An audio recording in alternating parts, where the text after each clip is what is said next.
The last two videos were about recruiting and interviewing staff. What this video is about is managing your staff whilst keeping your identity. It is usual to get nervous when a new member of staff starts because you don't know them very well, and similarly they do not know you.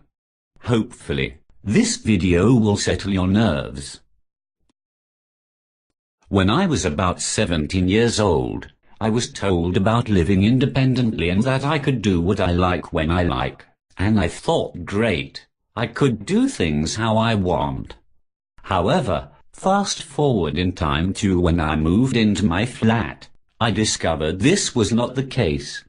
Even though, in theory, I may have the freedom to do what I like, in reality it does not work like that. In most employment situations, there is an element of personal input and interpretation in how the tasks are carried out. Employers cannot do anything about it. Everyone is different and has their own likes and dislikes, which makes up a person's identity. You cannot change people's identities. Take an example. If you ask two people to cook a shepherd pie, those people would not produce exactly the same shepherd pie because their interpretations of cooking are different.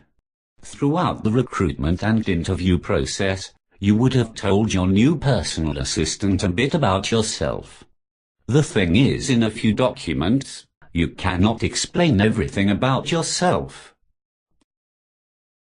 So, people's identity and other factors influence how they undertake things. We, as employers, need to accept that. Even though it is frustrating because your identity and natural way of living might be compromised, there is very little that you can do to change. You have to work within the framework you have got. With most tasks, your staff do them how you want. There are two different types of tasks, ones which staff can do automatically, and ones which need some input from yourself. An example of an automatic task: after my supper, I like my staff to wash and dry up straight away. Since they know that, they do that automatically. An example of a task which needs your input is if you would like something cooked, your assistant would need to ask what ingredients you would like to use. Over the first few weeks and months, you can help the new assistant by explaining how you want things undertaken. Also, sometimes it is helpful to explain why you would like something undertaken in a particular way. For example, I like to turn lights off when they are not needed because I do not like to waste electricity.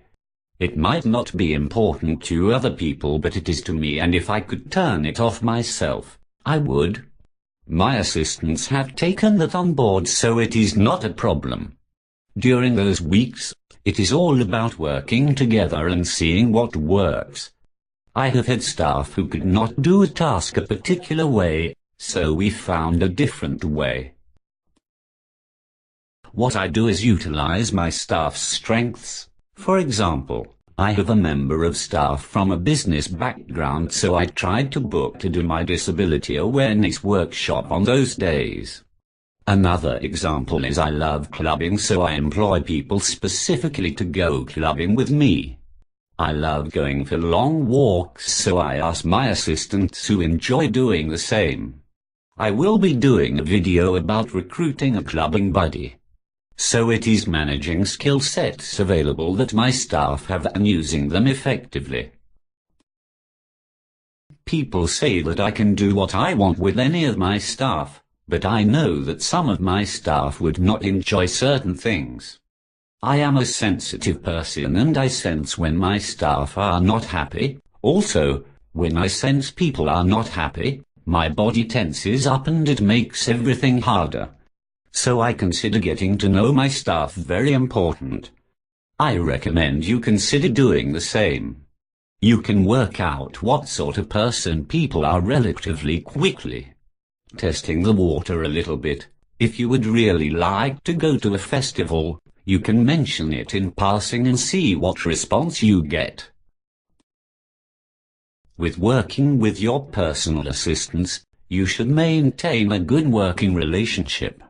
If you both enjoy working together, it is enjoyable for both of you, plus the time goes quicker.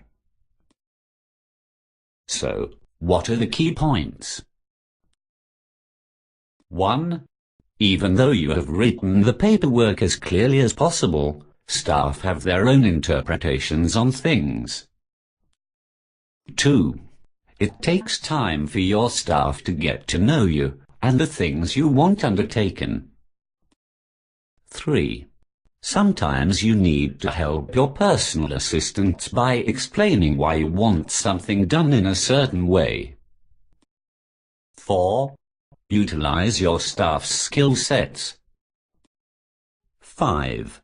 Find a way of doing what you want to do, even if it involves having to employ someone specifically for the task.